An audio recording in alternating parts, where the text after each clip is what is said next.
There was a photograph that CBS kept hidden for decades. In it, Ed Sullivan, the most unshakable man in television, is kneeling on the floor of his dressing room, 40 minutes before airtime, tears streaming down his face. In his hands, a crayon drawing. Beside him, a cardboard box with no return address. Inside that box was a worn teddy bear missing one eye, a photograph of a dying child, and a letter from a mother who had nothing left to lose.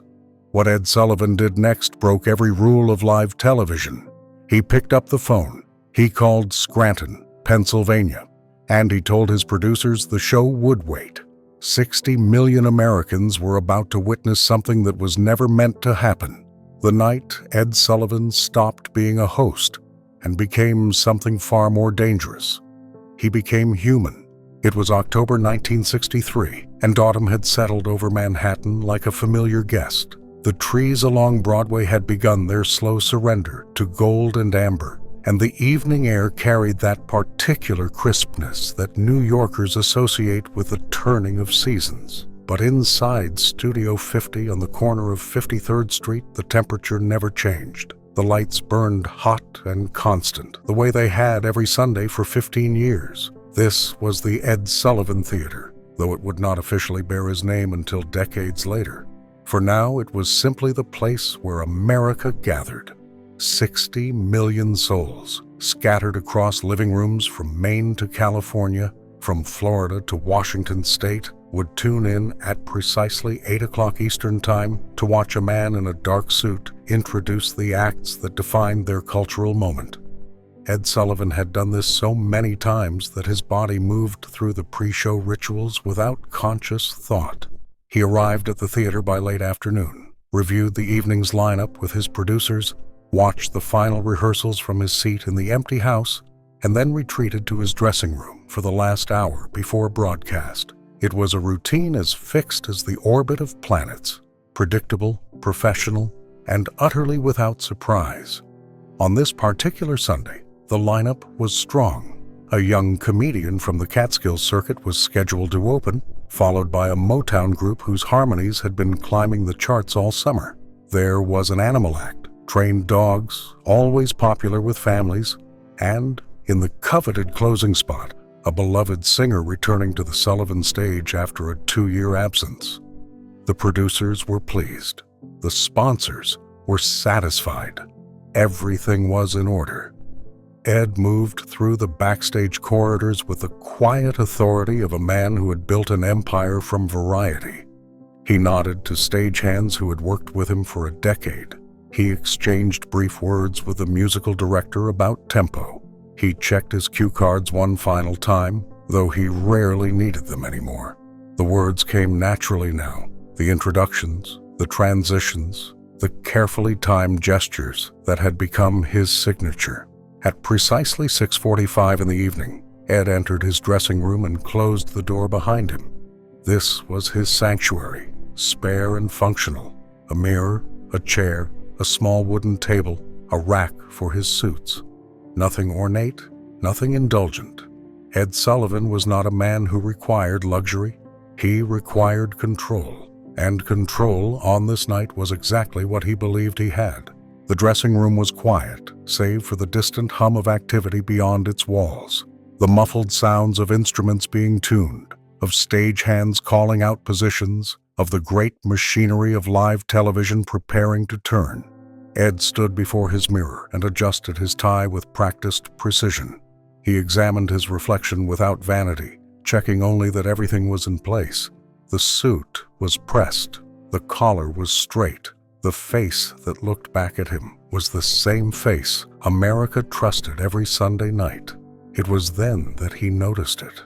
On the small wooden table beside his chair, where nothing should have been, sat a cardboard box. It was unremarkable in every way, roughly the size of a shoebox, wrapped in plain brown paper, tied with ordinary string. There was no decorative ribbon, no embossed logo from a record label or a Hollywood studio. This was not a gift from someone trying to impress him. This was something else entirely. Ed approached the box with mild curiosity. In 18 years of broadcasting, he had received thousands of parcels, promotional items, fan tributes, desperate pleas from unknown performers hoping for a moment on his stage. Most were intercepted by his staff long before they reached him. But somehow, this one had slipped through. Someone had placed it here deliberately, in the one room where Ed Sullivan was meant to be alone. He turned the box slowly in his hands. On the top, in careful cursive handwriting, someone had written a single line: "For Mr. Sullivan, please open before the show."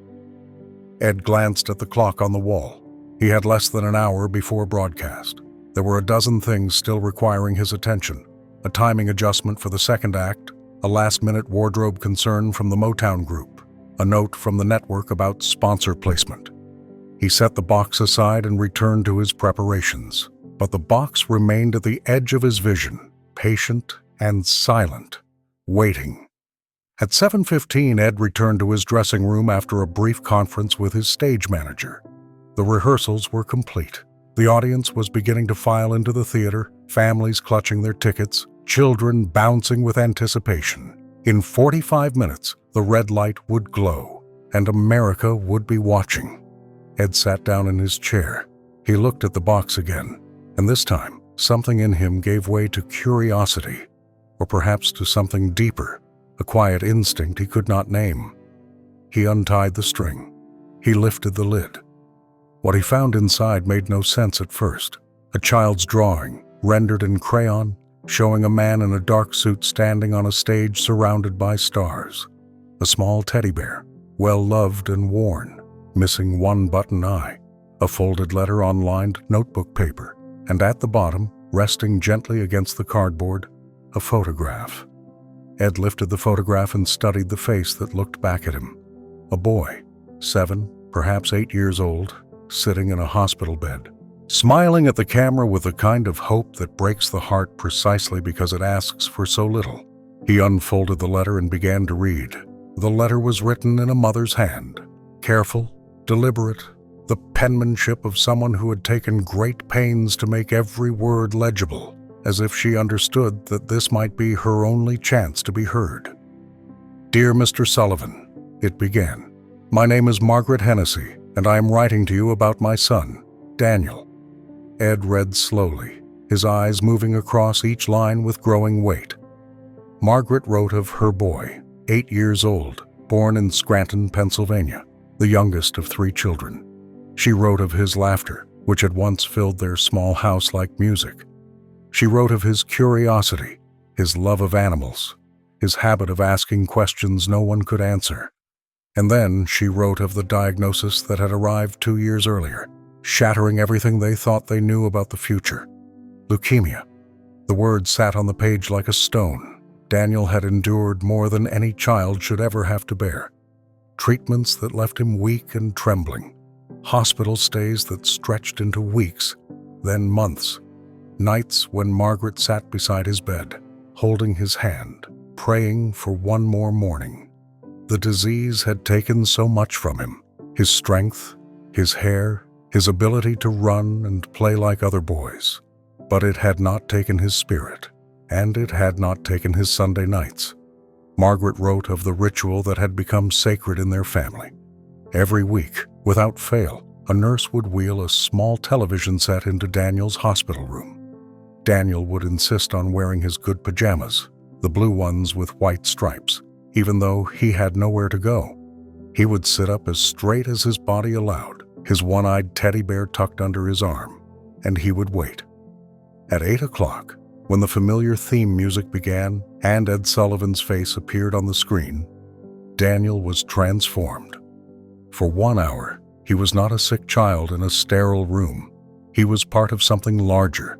He clapped along with the studio audience. He laughed at the comedians. He sang along with the musical acts, his small voice barely a whisper but filled with joy. And when Ed introduced each performer with that famous gesture, the slight tilt of the head, the measured sweep of the arm, Daniel imitated him perfectly, using his hospital tray as a stage. "You have no idea what you mean to him," Margaret wrote. "You are the one thing he looks forward to. The one thing the disease cannot take away. The letter continued, and Ed felt the weight of every sentence pressing against his chest. The doctors had delivered their verdict. Daniel might not see Christmas. The treatments had stopped working. There was nothing more medicine could do. His one wish, Margaret wrote, is to meet you, to shake your hand, to see the stage where all his favorite performers have stood. I do not know if you received letters like this, or if this will ever reach you, but I had to try. A mother has to try. The letter ended with a phone number and a simple closing. Thank you for giving my son something to live for, even when living became so hard. Ed set the letter down. He looked at the photograph again, the boy's hollow cheeks, his bright eyes, his smile that asked for nothing but gave everything. He looked at the teddy bear, worn from years of love, missing one button eye from too many nights of being held too tightly. And Ed Sullivan, who had never wept in front of anyone, felt something break inside him. For a long moment, Ed Sullivan did not move. The letter rested in his lap, the photograph still in his hands, and the sounds of the theater beyond his door seemed to fade into silence. He was alone with the weight of what he had just read, a mother's desperation, a child's fading hope, and a request so simple it was almost unbearable. Ed was not a sentimental man. 18 years in live television had taught him to compartmentalize, to separate the personal from the professional, to keep the machinery running no matter what storms gathered in the wings. He had shaken hands with presidents and remained composed. He had introduced the most famous performers in the world without a tremor in his voice.